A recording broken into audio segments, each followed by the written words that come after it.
इस आदमी ने मुझसे धोखे से शादी करी है। शादी होने के बाद मुझे पता चला कि एक मामूली सा सफाई कर्मचारी है। इसके और इसके घर वालों के दिमाग में सिर्फ और सिर्फ गंदगी भरी हुई है, और यही वजह है कि ये मेरे ऊपर बेफजूल के बेकार के इल्जाम लगा रहा है।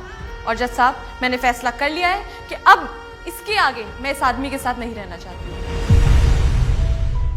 तुम्हें अपनी सफाई में कुछ कहना है?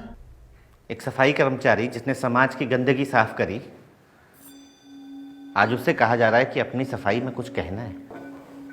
जैसा इन्होंने कहा कि हमने इनसे धोखे से शादी करी, इन्हें पता नहीं था कि हम सफाई कर्मी हैं। क्या ये बात इन्हें इतने बड़े पद में नौकरी लगने के बाद, हमसे 2 बच्चे होने के बाद पता लगी? इन्होंने हमें, हमारे माँ बाप को भला बुरा कहा, हम बर्दाश्त कर गए, पर आज ये हमें हमारे बच्चों से तक मिलने नहीं दे रही है।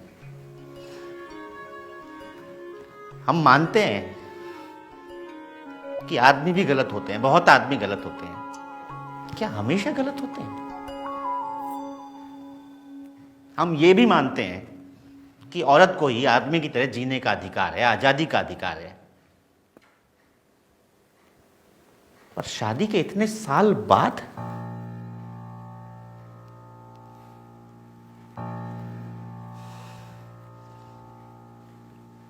कहने को बहुत कुछ है जज साहब, पर बस इतना ही कहेंगे कि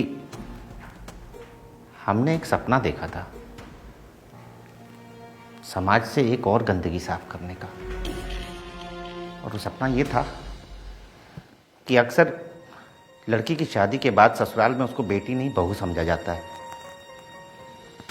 बहू जिसका काम होता है चूल्हा चौका करना, सास ससुर की देखभाल करना, पति की देखभाल करना, बच्चों की देखभाल करना। हमने उससे कहीं आगे आकर अपनी पत्नी को पढ़ाना चुना। इसमें हमारा लालच था हमारा लालच, और लालच ये था कि हम चाहते थे कि अगर हमारे बच्चों की माँ पढ़ी लिखी होगी तो हमारे बच्चों का भविष्य और उज्जवल हो। हम सफाई कर्मचारी हैं,